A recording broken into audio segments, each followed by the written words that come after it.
Make sure to subscribe and click that notification bell if you want to get the videos as soon as they upload.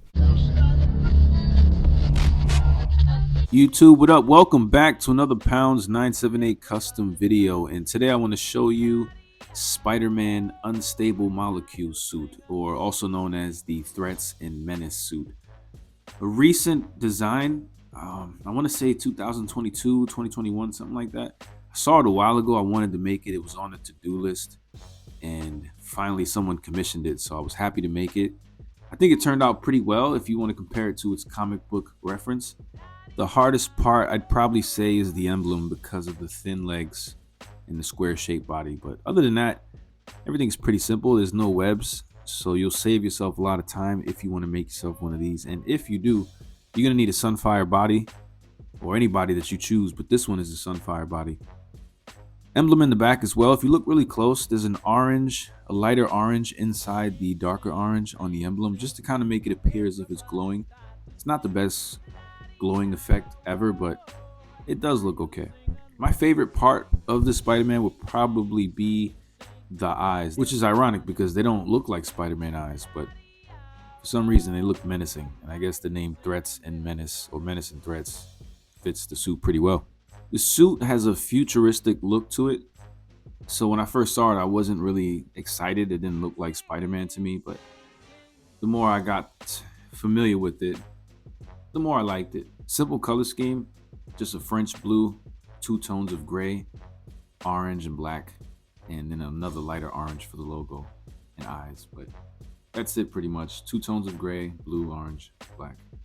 I know this is kind of a recent design, and there are more spiders and characters that we could get from Hasbro before this. But would you like to see this as an official Hasbro release? Probably on a newer body. I would say do it on the Renew Your Vows body, but nonetheless, I think I would like to see this as an official release because it looks different. It'll be set apart from all the other red and blue cobweb Spider-Man you have on your shelf, and I like it. As far as the custom paint goes, I think it's pretty clean. All the lines are pretty straight. The holes I drilled into the ears. I just took a Dremel and drilled a circle as best as I could, and I only had one chance because if I messed up a circle, then I would have to use a whole new head sculpt. Luckily, I didn't have to, just did the circles pretty symmetrical on both sides. And like all your action figures, you should be able to pose this without any paint rub anywhere. Everything is prepped and ready to go, so you could pose this around like you can any other action figure. For me, that's important because what's the point of adding so much paint and work on top of a figure you won't be able to move? So you always got to prep your joints, and you always got to make sure there's enough space to add anything you want to add on top. So you might have to cut out some areas and stuff like that. And I've shown you a video on where to sand. Eventually we're going to do a how to sand, and I'll do it on camera for everyone. But every figure you'll have to sand in different places depending on where you want to add paint or sculpt. Let's compare the Unstable Molecule suit with the Japanese Spider-Man, Spider-Man. Sorry, I don't know why I did that. But you see that it will hold up pretty well on your shelf. It will look like an official release. So that's that. And just for fun, I didn't really have time to review this. I had to send this off with some other custom figures, but this is the Daredevil Spider-Man. Saw a picture of it. Someone sent it to me a while ago, and I thought it'd be cool to make. So I did. Nothing special. It's really simple. Just two tones of red and silver and a darker silver on the eyes. Sculpted the points on his ears, and that's pretty much it, honestly. And I don't really like this one. I'm not gonna lie to you. I don't know. There's something about it that I don't, just doesn't sit well with me. Maybe it's the eye shape. I think the eye shape isn't accurate enough. Nonetheless, it is what it is.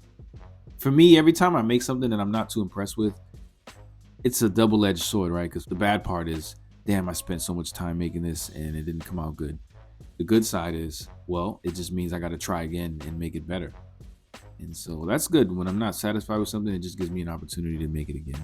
I think I wanted to make this mainly because I was making a bunch of versions of different superheroes merged with Spider-Man, right? Like I did the Doctor Strange Spider-Man, I did the Punisher Spider-Man, now it's Daredevil Spider-Man, there's a Nightcrawler Spider-Man, There was I did a Wolverine Spider-Man, which I haven't showed you yet. I got a few customs to show you, so stay tuned for that. In the meantime, comment down below what do you think about this Daredevil Spider-Man. Couldn't show you the full review. And let me know what you think about this Threats and Menace Spider-Man suit.